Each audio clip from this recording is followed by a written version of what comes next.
And welcome back to a fresh episode of the Business Growth Show. I'm your host, Sam Dunning, co-owner over at webchoiceuk.com. And if you haven't done so yet, check out my weekly email where I'm sharing actionable website and marketing tips, useful podcasts, free goodies, resources, and much, much more each and every Monday so you can kickstart your week off with a bang. Give it a shot over at businessgrowth.email. So joining me today, I've got Jessie Lizak. She's the Chief Marketing Officer over at BDEX, podcast host at Whiskey Wednesdays, and also host over at Deconstructing Data. Jessie, a very warm welcome. How are you doing? Great. How are you? Happy to Very be here. good. For having me. Yeah, likewise. Looking forward to chatting. And we're going to be talking about an interesting one today. We're going to be chatting why B2B lead gen should be for the sales team and not for the marketing team. We're going to talk about how marketing's evolving and kind of different angles of what you believe sales and marketing should be considering in 2022 and beyond. So first and foremost, I thought marketing were supposed to supply the sales team with leads. What's the score there, Jessie? Yeah, that's a great question. So this can be kind of controversial, but it really shouldn't be. But I think the way to really start thinking about it is to think about history and how we got here. And I'm just going to take us back to say 2014, 2015. Sure. So, if we go back to 2014 and 2015 and we think about sales and marketing, we think about marketing supplying sales with leads, right? MQLs, that's their goal, that's their metric. They're supposed to go out and they're supposed to bring in leads. And this is when we got into gated content, and marketing would do anything by any means just to get an email address, right? Yeah. Just to get a name. And it didn't matter whether they were ready to buy now or not, but just the fact that we could get that email address and sell to them for years to come had value to it. But fast forward to now, times have changed. Data is available. We have tools such as ZoomInfo, Seamless, Lead Magic. There's a million different tools that you can use to equip your sales team with to go out and find that data themselves. So marketing doesn't have to gate our content. We can put our best content out there for people to actually read. And one thing we can do even is drop a pixel on that content, and you don't have to gate it anymore. You can still see the activity you're generating. And so, if we stop measuring marketing success on leads, then we will start to see more demand generation. And so that's where we're moving into now. So what I tell my sales team at BDEX, it's like, if you guys want leads, I can bring you leads all day long, but I don't really think that's what you want. I think it's marketing's job to filter those leads. We want qualified, educated leads who are reading the ebook and who are seeing our best content and then coming in ready to buy. So that's the goal. So, with ZoomInfo, for example, your sales team, they can go find their ICP. They can use sales sequences to reach out to their ICP. They can make those phone calls. Marketing can target them with ads. So that is modern day lead gen. Nice. Yeah. So with that said, Jessie, what is your definition of a lead? I suppose that's sales ready. So it's actually ready to have a buying conversation and talk business, as opposed to something that your sales team can just quickly research and then put through their process, whether that's whether that's kind of email sequence or giving a cold call or whatever they choose to do.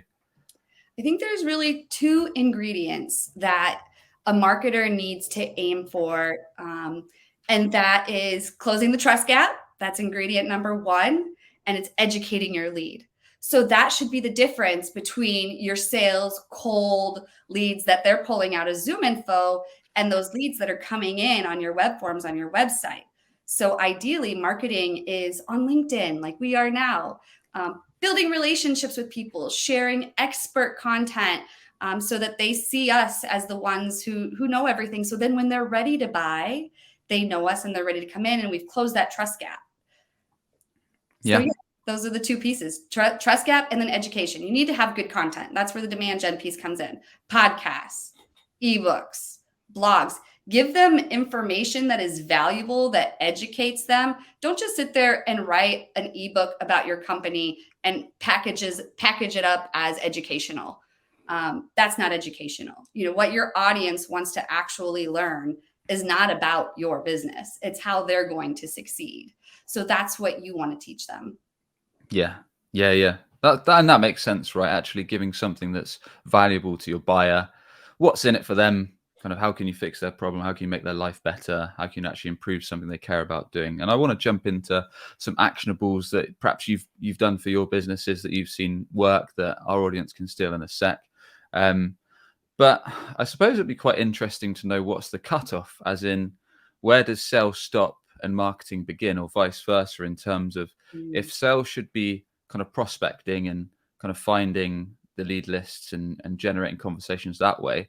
What are marketing actually doing? Are they just kind of putting out a bit of content on LinkedIn and hoping for the best? And then when something closes, they take all the credit? No, no, but there is that. It's different right now because shoppers. We think about today's buyer. We just went through a pandemic, right? So how Sure. have we been shopping for the last couple of years? We've been looking online. We've been doing our own research. You can go online and you can buy a house if you want to, and you can get all the information about that house. I mean, I literally did it myself. Never stepped foot in this house before my husband and I bought it. We're kind of crazy. Oh, wow. But literally, we could find a guided tour. We could find the history of like all the different prices it was ever sold for. We could there's so much information online, and your B2B buyers want the same thing. If they can buy their house online, they want to be able to buy their software online too and research it and get all the information about it before they actually close. So now we have marketing. Yes, we're putting out content. We're doing that top of the funnel stuff. But once it falls into the funnel, we need to be able to understand that buyer journey so that we can make sure that we're directing the buyer to the right place with the right information that they're seeking, so that they can just click to upgrade. Because ideally, at this point, once they're in the buyer journey, it becomes sales assisted, right? So sales can still be involved. Marketing is also still involved because a lot of the time those purchases will happen on the website. So, we are still involved down through the funnel. Yeah. But it's a team effort. And I think communication is key because as sales is assisting the buyers through this journey, Right. they are getting so much valuable information. Hopefully, the marketers are sitting in on those calls. I know, a lot of marketers want to be sitting in on those calls, but there's also a lot of marketers who don't. I think that's more common is you get marketers who are like, I don't want to sit in on sales calls. But honestly, you don't need to sit in on all of them, but to be able to sit on a few of them, that's where you're going to get the most valuable information firsthand out of the customer's voice itself. Like, of course, sales needs to be able to communicate that stuff to us because we're not going to be there for all those calls. But that's where, working together and communicating come hand in hand. So it's not just sales. It's not just marketing. It's both that have to work together and they have to be able to communicate. Got it. Gotcha. So you raised an interesting point, Jessie, talking about self-service on the B2B front. And I think a lot of B2B companies, this is quite controversial, but that probably scares the daylights out of them because they think, well, I want this visitor to do is go on my website and then click request a demo or request a call. And then I want my sales team to speak to them. And then I want to sell to them, right? Whereas if people can actually go on the site, which I think is fine for some software as a solution, some SaaS companies where you've perhaps got maybe a lower level solution, and let's say it's lower ticket and the prospect, this is my own opinion, right? I'm not saying this is gospel, but let's say a prospect lands you on a site, they can learn about what you do. Maybe they've been consuming your content. Maybe they found you on Google, whatever. They've headed to your site. They've learned a bit more about what you do, how you can help them, maybe look at case studies. They jump to your pricing page.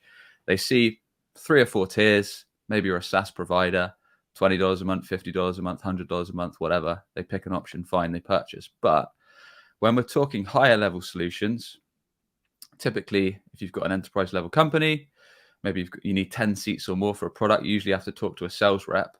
Do you think that these kind of higher level, where we're talking about thousands of dollars per month, tens of thousands even for some products, as opposed to a few $100, do you think those should be self-serve, or what's your stance on that side of things? Because I think that's quite an interesting convo, and I can see that in years down the line, you might be able to buy big products online in the B2B environment, but I'm curious to know what you think. Not even down the line, people can do this stuff now. Right. And even, look at BDEX's pricing page, our smallest tier starts at $2,500. And so it's not just those smaller ones anymore. Just like a house. I was mentioning a house earlier. That's the biggest purchase some people make in their entire lives is their house. For sure. But people are comfortable enough now that they just shop online. They want to get that information. And that's why I was mentioning the trust gap earlier. You know, when you have someone coming at you cold, you have to build that trust with them. Then you have to get educated by them. You know, so I think even when you're dealing with thousands of dollars and at that level, it's the same situation because the buyer experience has changed all around for everyone. Now, there will still be people who, you know, who will never purchase something like that online. And that's completely understandable. And so that's why, you know, we have to just, you know, you have to have it all, right? You have to put it out there for the people who are ready to buy online and have your pricing page and have everything ready. But you do need to have that sales assistance. Like that's what I keep talking about is sales assistance. Because even your buyer who's going to pull the trigger over a phone call or an email or a video chat, they're likely still going to Google you. And they're likely going to Google your competitors. And they're likely going to Google your reviews. And they're likely going to look at your pricing page. So, you know, like all this stuff still matters. Where they end up pulling the trigger matters, you know, a little less. But yeah, I think we still have to think the same way, whether you have a large budget or a small budget. Sure. Or building expensive product or, you know, less expensive product. Yeah. And like you mentioned, building trust is a key one. So, because without that, no one's going to buy your stuff. Right. So yeah, I was talking about this actually on LinkedIn the other day and comparing a few different kind of personas. For example, if someone's been following you, whether you've got your own kind of strong personal brand on LinkedIn or you've got a strong company brand, been following you for a while, I was saying my thoughts were because they've built so much trust, they followed your content perhaps for months and years, doesn't actually matter. As long as your website's not terrible and it gives a clear idea of what you do, how you help, gives an idea of pricing, they're probably still going to go ahead or speak to sales or request a demo, whatever that next step is, because you've got the trust there. Whereas if someone's coming in cold, perhaps they've had an intro call from a sales rep and then they're researching you. Perhaps they've just seen a cold ad on Facebook or LinkedIn and then they're checking you out. This perspective is completely different, right? Because they're seeing your brand or hearing about your brand for the first time. They have no idea who the heck you are. They might find you on a Google search too. What do you think? What do you believe are some elements that are important when it comes to building trust with buyers? Ooh. So that's a great question. And I think that a big part of it is just be a nice person, you know, just be human. People can see through the fakeness now. Don't just come at them out of the gate talking about you, talking about your company. It's just like building a relationship in any human situation. You know, it's like I use the analogy of dating. So like, or getting married, like you're not going to propose to someone on your first date, or at least most people don't. So why would you, you know, pitch someone on the first impression? And so, you know, that right there, if someone proposed to me on the first day, I would be highly skeptical.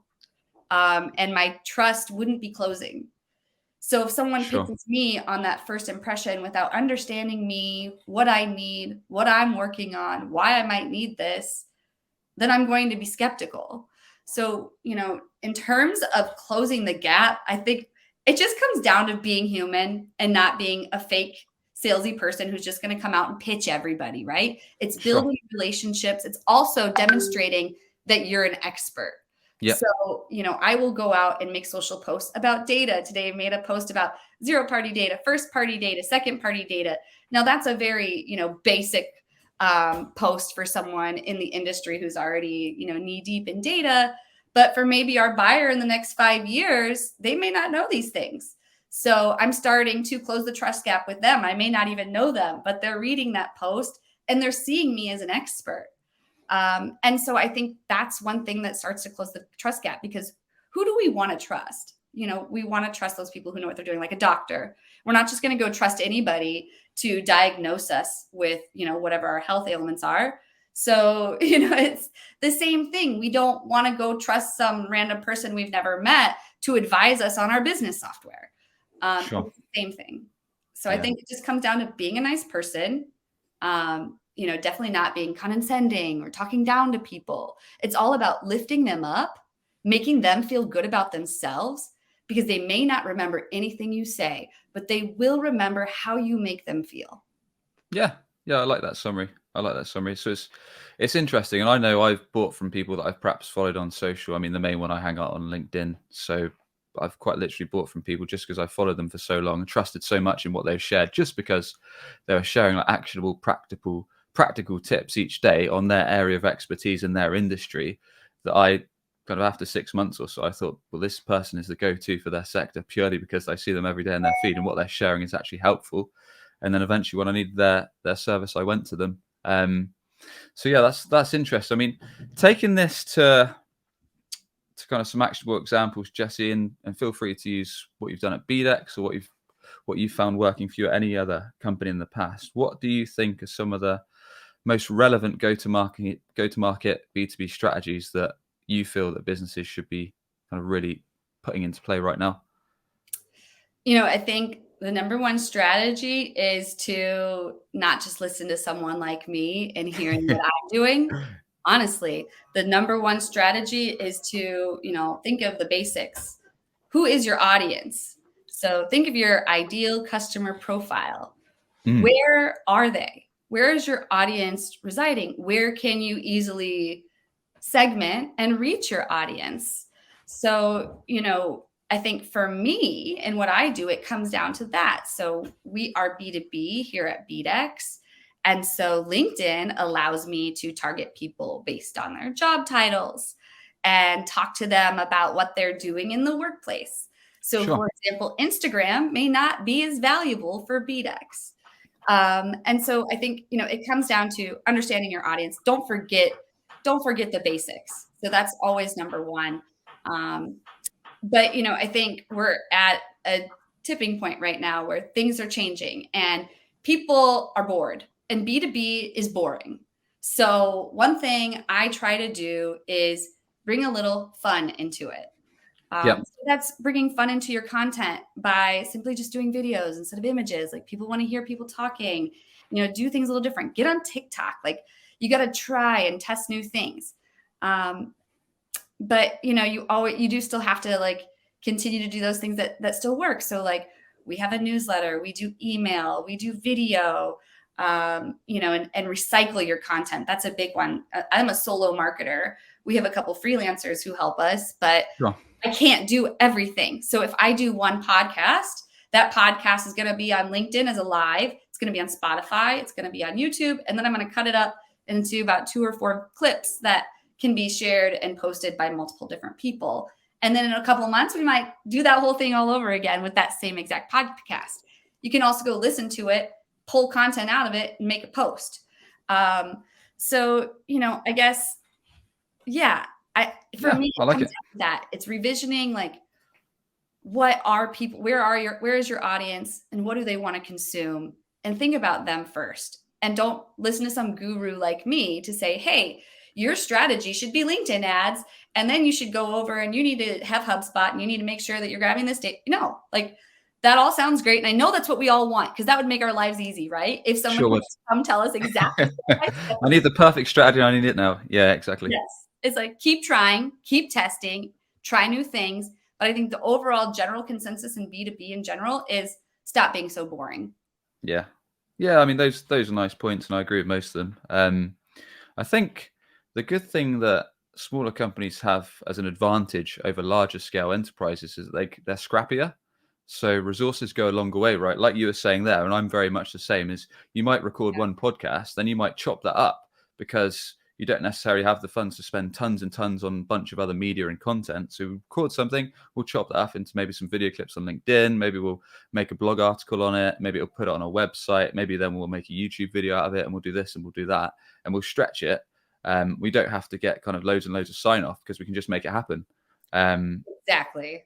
So it means things move faster, so you can see results faster. And then bringing me to your point, experimenting, I think that's in my opinion, something that businesses don't do enough, right? Because we're like, just using web choice as an example. I mean, we know that not every channel that we're going to market on is necessarily going to work. So understanding that, especially in a B2B context with, like you said, so many options at your disposal, whether that is LinkedIn ads, whether that's TikTok ads, whether that's going into Google ads, whether that's organic SEO, whether that's organic social, whatever, understanding the market. And like you said, understanding where your ideal client is, what they like consuming, whether that's listening to sales calls that you talked about earlier, understanding kind of where they actually go to educate themselves, to consume content, trying out those spaces for whether it's 2-3 months, understanding the market, seeing if they work after a good test.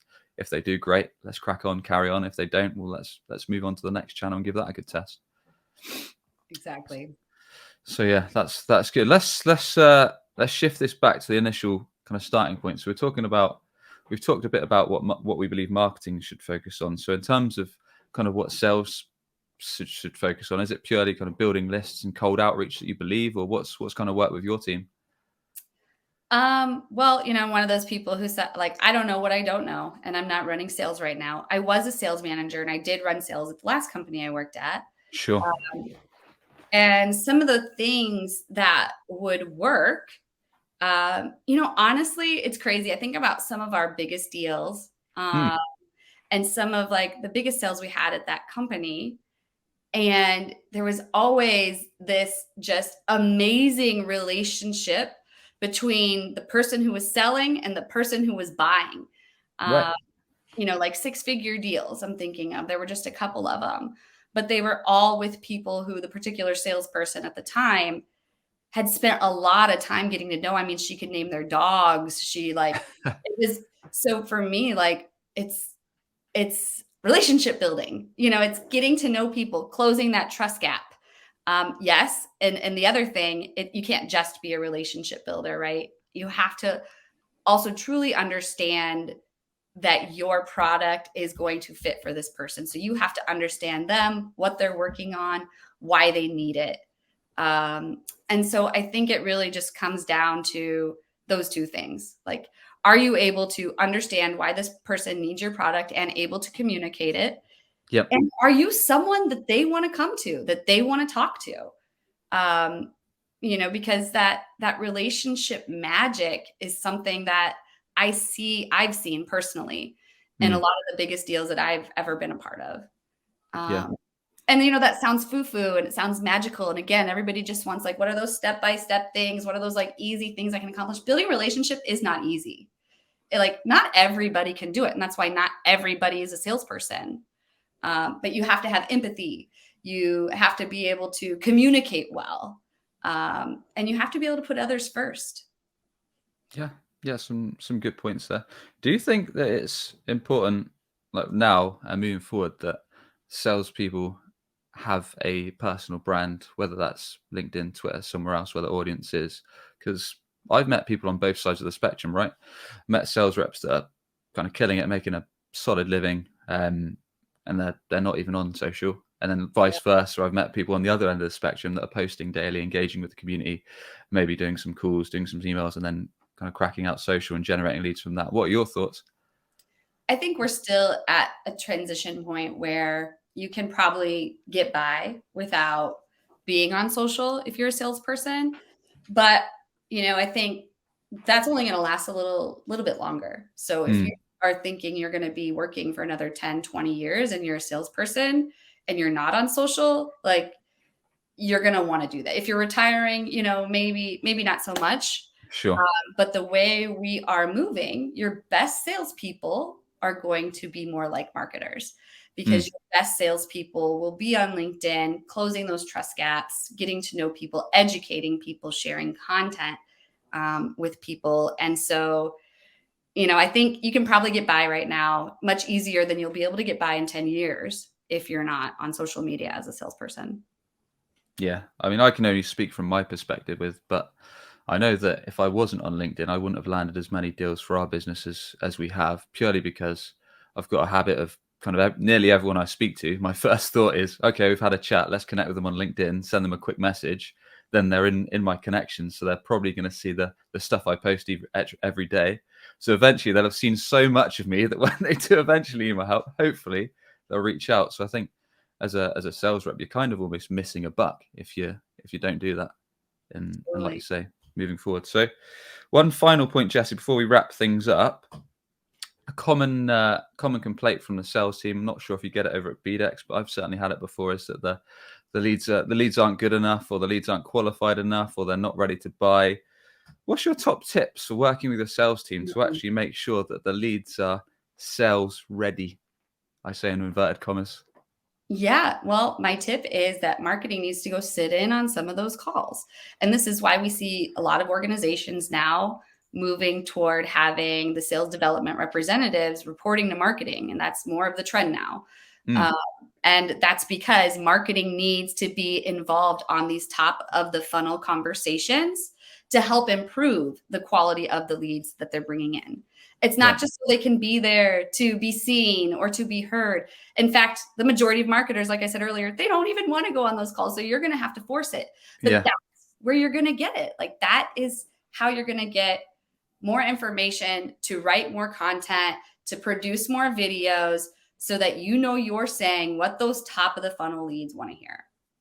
Yeah. And is there any examples? Are we talking about kind of listening in for things like common questions that buyers ask? Are we talking about listening to objections, or is there any kind of golden nuggets you tend to look out for? Yeah, I mean, I think it's all of those things. And also just like you can kind of listen in on the call for those like hesitation periods, like what kind of slowed the conversation down, or what stopped it from moving forward? Right. What kind of content could I have had? I always leave those calls thinking, what could we have done beforehand? What we would like this person to have seen beforehand that would have made this conversation easier. Yeah, I like that. Yeah. Yeah, that's good. I mean, at the end of the day, that kind of stuff makes everyone's life easier, right? Because if you're putting out this content, it's actually content that your buyers care about, because they're raising those questions on sales calls. Secondly, it's probably going to help you generate more kind of sales qualified leads in the long run. And thirdly, it's actually helping your sales team, because it means they're going to spend less time answering those questions. The chances are the buyers have either consumed that content, or they can literally say, well, before our next call, I'll point you to this podcast, or I'll point you to this blog or this webinar where we actually cover this in detail.